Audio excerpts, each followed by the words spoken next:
The wind was bitter in Hereford that November day of 1326, carrying with it the rancorous breath of a nation, long stifled. Before a jeering crowd, Hugh Despenser the younger stood, broken eyes, once keen, now wild with terror, limbs bound, not by chains alone, but by the failures of unchecked ambition. His silk garments, soaked in the November mist and rotted by days of captivity, hung like a parody of the splendor he once flaunted. This was no mere execution. It was a spectacle of hatred, a stage upon which England exacted its vengeance. Chronicler Adam Muirmouth wrote the scene surpassed the cruelty of pagan times. And indeed, there would be no trial under law, only a reading of crimes shouted over the crowd's roar. Tyranny, theft, treason, and the corruption of a king's soul. He was hoisted by the neck, the rope biting deep but not to kill. Cut down alive, he gasped amid laughter and bile. Then came the Castration, his manhood torn for all to see, hurled into flames along with jests about his unnatural bond with Edward II. They ripped his belly next, dragging forth entrails, his heart still fluttering before it too was burned. Only then, as his screams faded, did the knife fall silent. All who watched had come to witness not justice but retribution. Despenser had climbed too high beside a feeble king and found that in England, a favorite's fall was never merely a fall. It was a reckoning. The boy who would haunt a kingdom was born under the long shadow of a lion-hearted name. Hugh Despenser the younger entered the world in 1286, son of a Welsh marcher lord, whose ambitions had simmered since the reign of Henry III. From his earliest years, Hugh learned that nobility was not merely inherited, it was wielded, sharpened like a blade, and used to cut one's way through the web of barons, bishops, and kings. His father, Hugh Despenser the elder, was a seasoned figure in royal politics, never the brightest flame at court, but always where the fire burned hottest. The elder Despenser imparted to his son the twin doctrines of fierce loyalty to the crown and the unflinching right of the lordly class to shape England in their image. Where most noble sons were taught courtesy and piety first, young Hugh was raised, steeped in feudal law, land entitlement, and the weaponization of bureaucratic clauses. He proved a diligent student. England seethed beneath the surface of Edward I's final years. Scotland lay defiant. The marcher lords plotted, and rivalries seethed like embers in dry thatch. In this landscape, Hugh witnessed how a clever man could rise, not on the blade, but by the pen sealed in royal wax. Through quiet observance, legal cunning, and a heart cool to mercy, Despenser saw his future written not on tapestries, but in the folds of charters. The crown, he learned early, was not an ornament worn it, was a power broker's anchor, and he would swim close. The death of Edward I in 1307 ushered in a different kind of rouleau, riddled with uncertainty. His son, Edward II, inherited not just the throne but a realm riven with power-hungry barons and a fragile sense of national unity. Where Edward I had been a warrior king with a firm grip on his barons, Edward II was seen as irresolute, more enamored with personal companionship than martial glory or political stability. The kingdom, its people, and especially its noble elite, soon felt the effects of this shift at the heart of power. To the dismay of seasoned lords, Edward clung fiercely to his favorite, Piers Gaveston, arrogant Gascon courtier, whose quick wit and flamboyance offended nearly every member of Parliament. Gaveston's lavish gifts and tongue sharpened with mockery made him enemies even before he became Earl of Cornwall. Though Edward adored him some, say, in the deepest ways, the barons did not. Gaveston's brazen assumption of royal privilege touched a raw nerve in a noble class, still smarting from years of stiff Plantagenet oversight. Rebellions stirred. In 1312, after failed attempts to exile him, the barons murdered Gaveston. Edward never forgave them, and as the crown grew bitter and isolated, a new opportunity arose. To men like Hugh Despenser, the younger heirs of ambition rather than estates, the king's loneliness became an opening. England's crisis of leadership wasn't just about military lapses, it was about emotional control at court. And Despenser saw with cold clarity how power might consolidate not on the battlefield, but in the royal bedchamber. The body of Piers Gaveston lay cold upon Blacklow Hill by June 1312, abandoned, mutilated, and symbolic. To some, his death was justice. To others, regicide in all but name. For young Hugh Despenser, it was opportunity.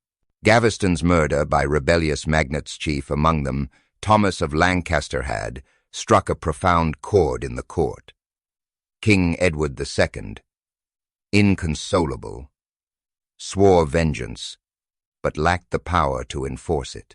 In the abrupt void left by Gaveston's death, a court fractured by jealousies and factions began to realign. Some distanced themselves from the king entirely. Others edged nearer with caution. Despenser wept no tears for Gaveston. He had watched, calculating, as the favorite's flamboyance and arrogance incited the nobility. Gaveston's mistake had been his mockery calling nobles by cruel nicknames, flaunting kingly affection recklessly. Hugh would not repeat it. Where Piers had dazzled, Hugh would cloak himself in law and utility. Detached charm replaced flamboyance. Influence, not intimacy, would secure his place. By securing marriage to Eleanor de Clare, Edward's niece and Gaveston's former custodian, Despenser slid quietly toward the king's inner circle. Then, with the death of the Earl of Gloucester at Bannockburn, vast Welsh marcher lands passed to Eleanor. Through her, Hugh gained power rooted in property-true authority in medieval England. The door to the king's chamber, once monopolized by Gaveston's laughter, now opened to the cold whisper of legal counsel and politie, Cal's stratagem.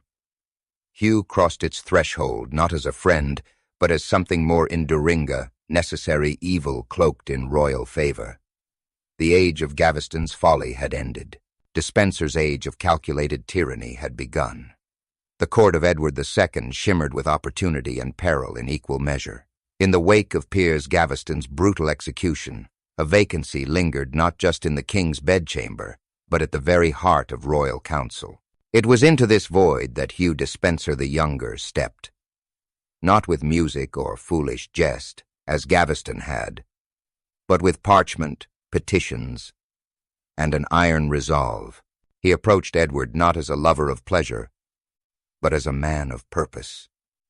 In nightly councils and private walks, Hugh nursed the insecurities of the beleaguered king.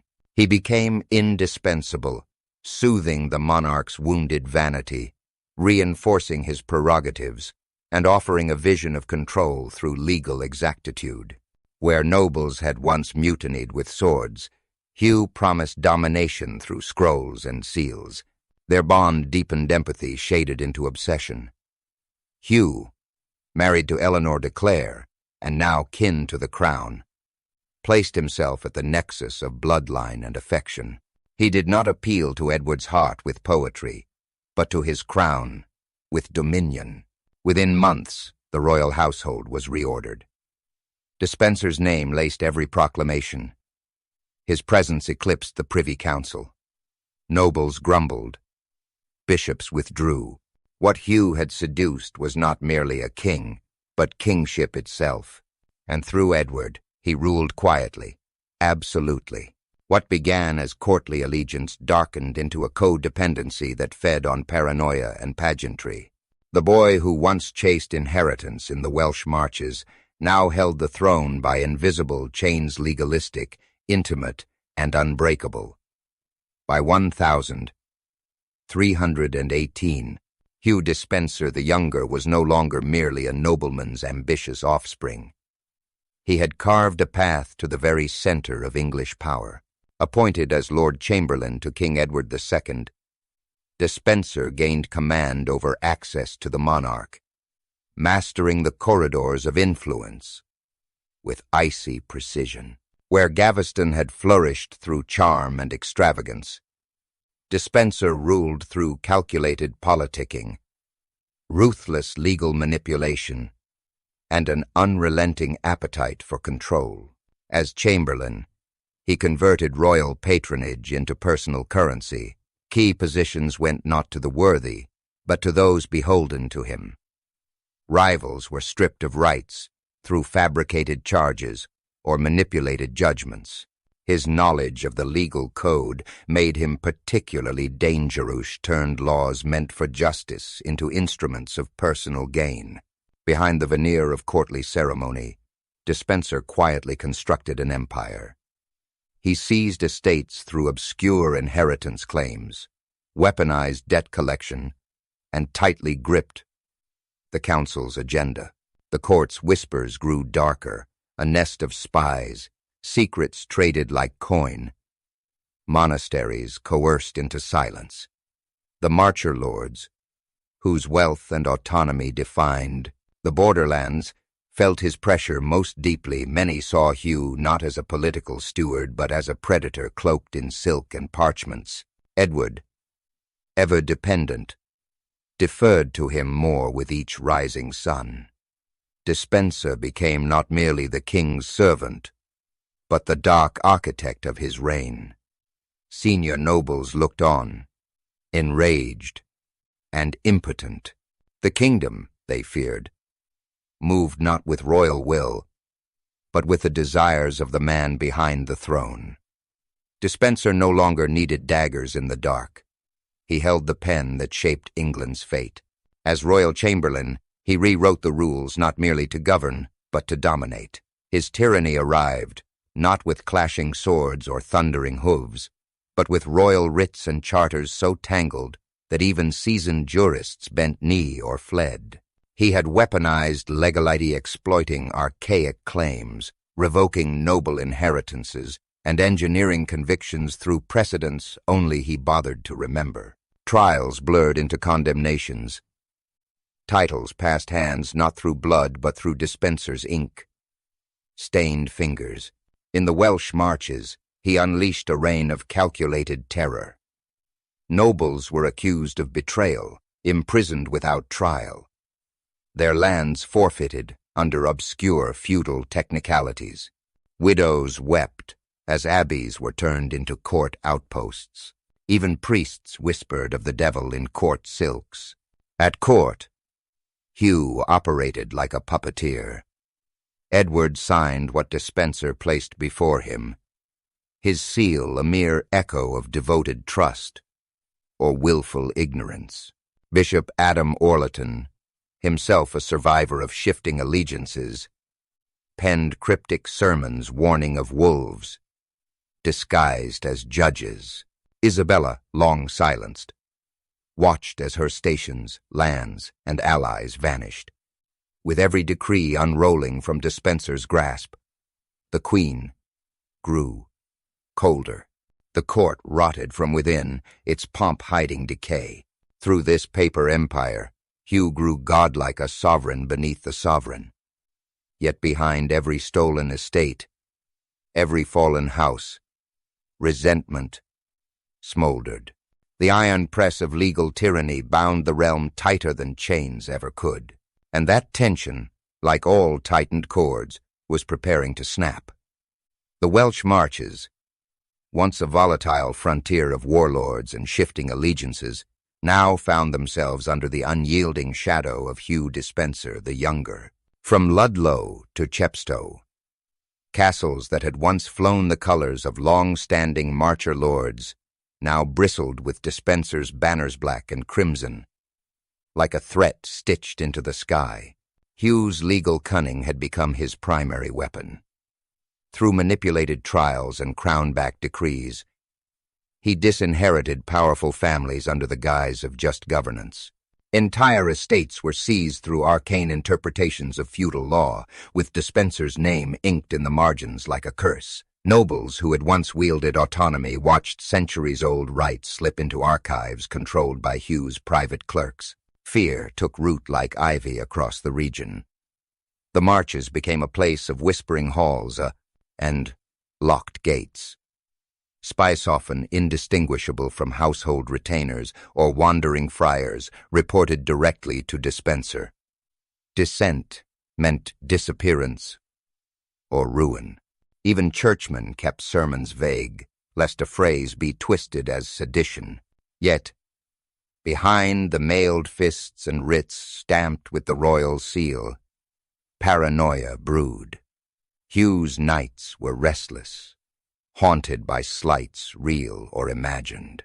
His relentless pursuit of dominance had won him land, titles, and the king's favor, but the marches were not conquered hearts, only beaten ones. In monasteries and mead halls, a new legend began to slither quietly, that the marches, bled of liberty, would one day exact a price. Shadowed though they were, fires of resistance still smoldered beneath those confiscated stones. The queen moved through court like a shadow adorned in velvet and jewels, yet diminished in presence. Once courtiers rushed to her, now they bowed and turned to the real power. The Despensers. Hugh the Younger had seen to every insult. Her French attendants were dismissed, her lands in Gascony seized, even her chambers were spied upon. Edward no longer met her eyes during council, preferring the closeness of Hugh, their laughter echoing through corridors like knives to the queen's pride. Isabella endured it in silence, as only a daughter of kings could, but inside she coiled like a serpent beneath frost. The realm whispered of her isolation. She had become a figurehead, a discarded consort in the house once hers to steer. Mothers wouldn't speak her name. Nobles dared not linger near her. And yet, through her polished stillness, Isabella listened.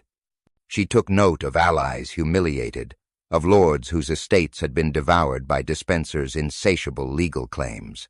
She tallied the grievances etched into noble hearts like old debts waiting to be paid. When a diplomatic mission sent her to France, the court expected a quiet return.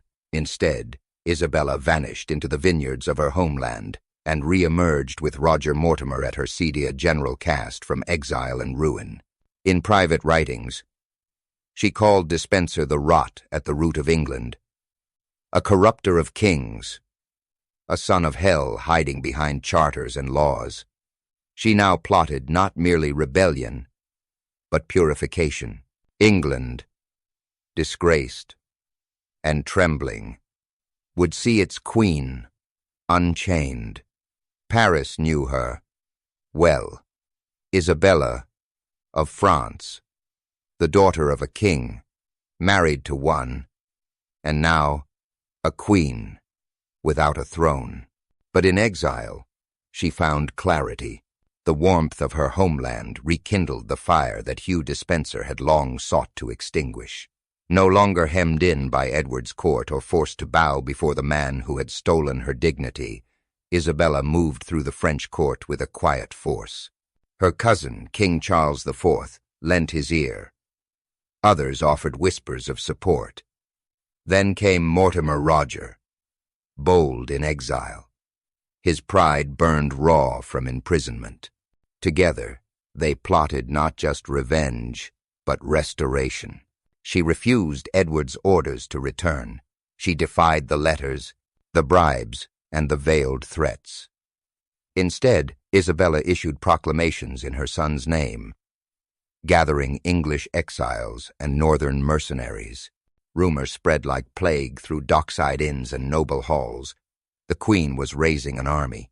Blasphemy to some, deliverance to others. In the shuttered halls of Westminster, Despenser's agents scrambled. He called her unnatural, accused her of betrayal and adultery. Yet it was he who had strayed deepest into tyranny.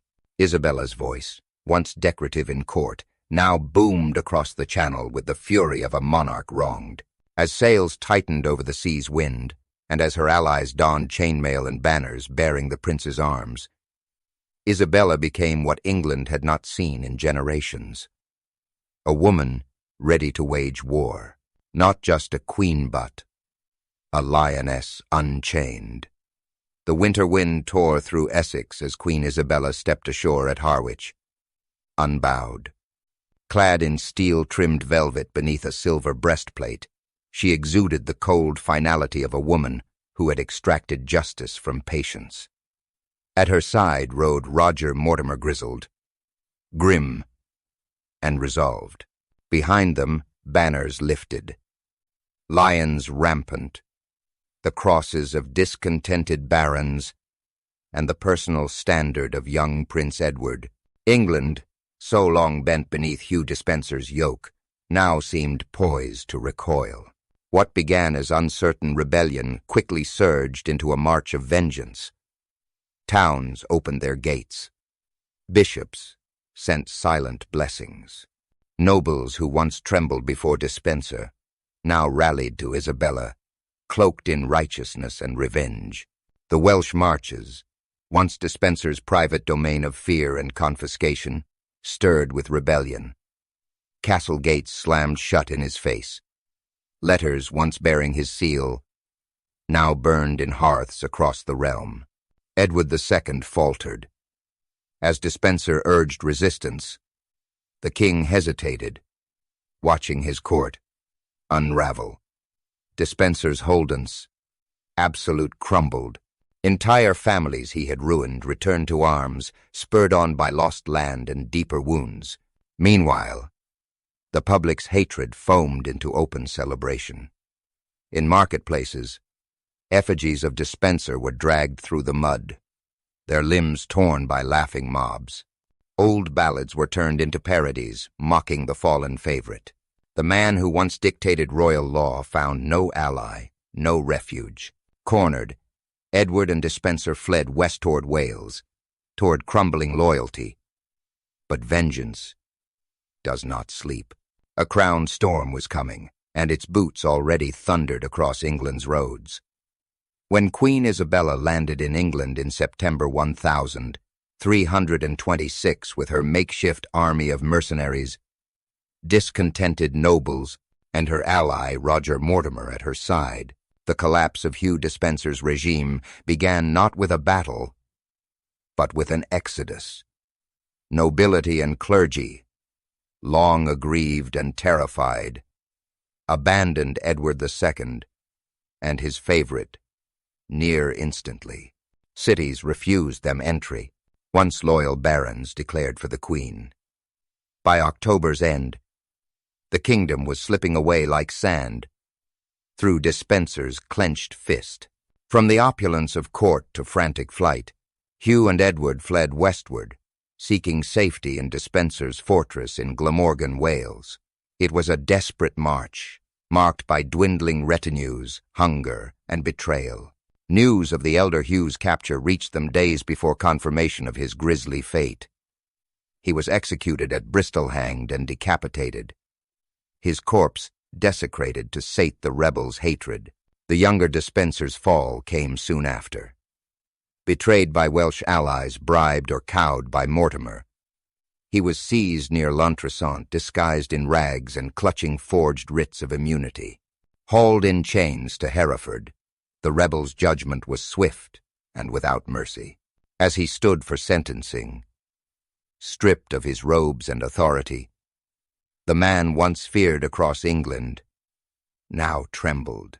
To Mortimer and Isabella, his punishment would be history's punctuation and unforgettable ruin.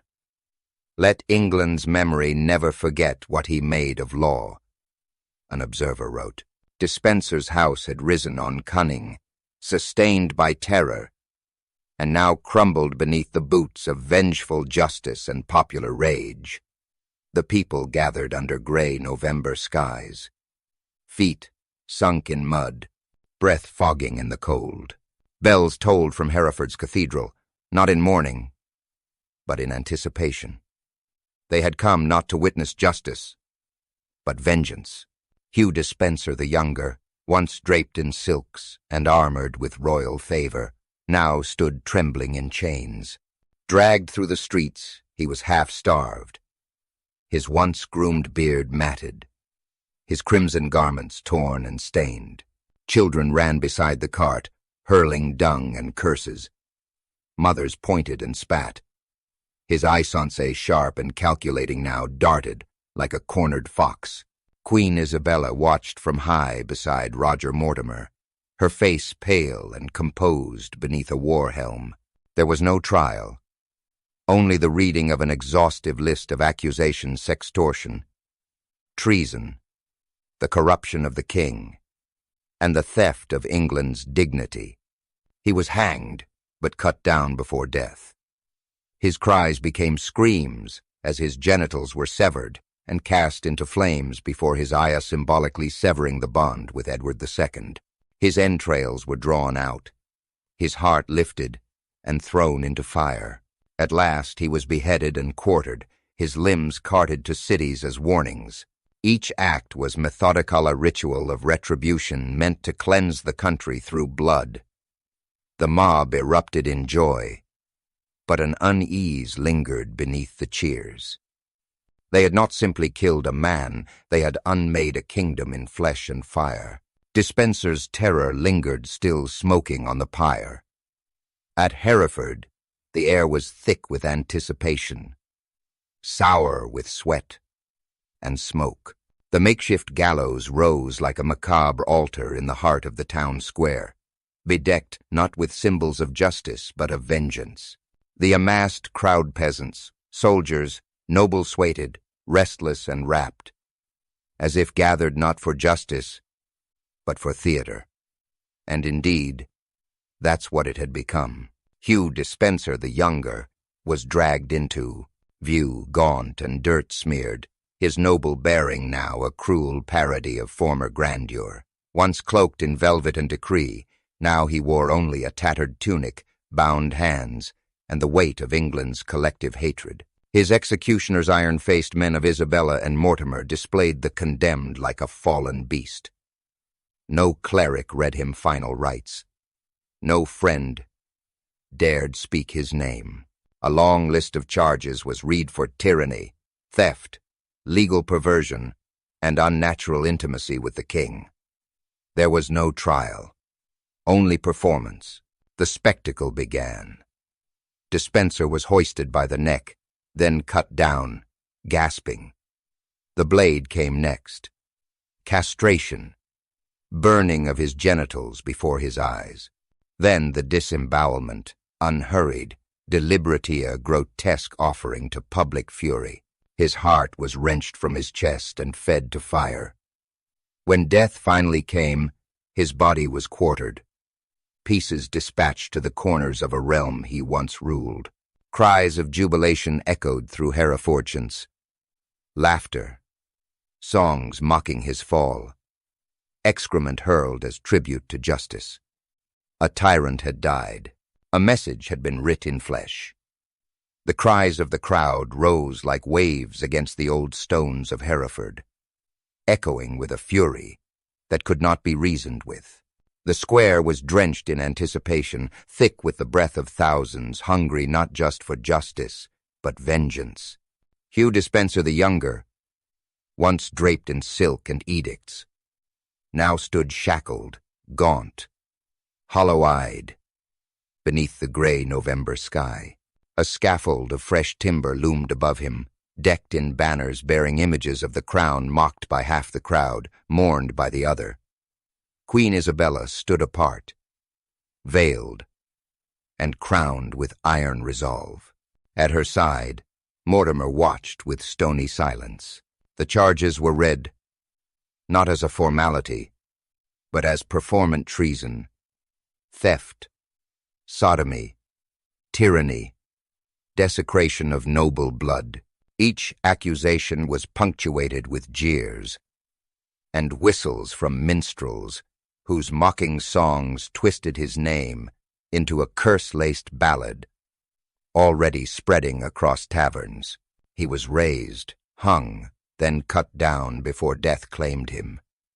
The executioner moved like a grim artisan removing pieces, with ritualistic precision. Hugh's screams pierced the air and twisted into gasps, then gurgles. His genitals were removed and flung into flames, the symbolic end of his intimacy with the king. His entrails were drawn, his heart offered to fire, and finally, his limbs divided to the four winds: York, Newcastle, Bristol, and Dover. The crowd erupted in cheer amid the bloodied snow. Flutes played false royal fanfares as children danced in filth and song.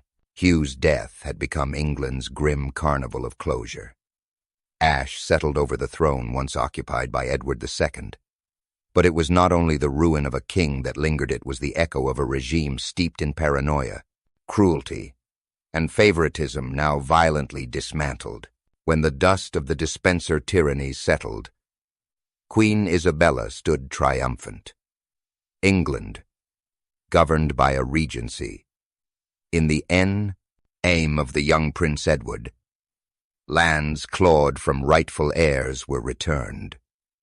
Nobles, that had once cowered behind closed doors, whispered freely once more. The bells of justice rang out not in celebration, but in relief. Yet nothing born from the specter of dispensers' rise and fall left untouched for long. A hollow permanence had taken root in the body politic, where once the rules of honor and fealty held sway. The spectacle of Hugh Despenser, the younger's grisly demise, his blood spilled before a jeering multitude, had signaled more than the end of tyranny. It had birthed a precedent that vengeance could wear the robes of justice. Historians would look back and debate, was it justice served or theater performed? The machinery Hugh had used to control a kingdom, laws twisted, oaths broken, liberties crushed, did not die with him. In moments of doubt, future kings would hesitate. Courtiers, once eager for favor, remembered that proximity to the throne may just as easily be a path to the scaffold. In the streets and councils, the name Despenser became shorthand for corruption and decay, a warning cloaked in shadow. The ghost of his regime would haunt England long after his scream faded into the crowd. The bloodied spectacle of Hugh Despenser's death did not end with the scattering of his limbs across the realm. It etched itself into England's collective memory like a curse, through flames and rope, through the brutal severing of soul from sinew. The barons and commons alike had made a declaration, a warning that unchecked ambition, no matter how clever, would not outlast the judgment of an enraged kingdom. In the weeks that followed, silence fell over the throne. Edward II, abandoned and broken, vanished from record, likely murdered in secret. His reign, once gilded in pageantry and amorous loyalty, crumbled into a parable of negligence and manipulation. Queen Isabella, triumphant, yet marked by blood, began a regency with Mortimer. At her side 2 rebels made sovereign. Yet vengeance leaves residue. The theatrical cruelty of Despenser's destruction is execution crafted not just to kill, but to humiliate, set a new moral precedent.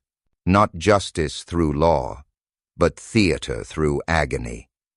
Hanged, drawn, and quartered entered the lexicon, not as deterrent, but as ritual. Future kings would wield it. Future subjects would fear it. Dispensers' rise and fall became a mirror. For tyrants blinded by power, and for nations that mistake revenge for redress. His name, once whispered in power's corridors, now served as a bitter lesson. When allies become monsters, and justice fuses with hatred, the realm itself carves reminders into flesh and into history.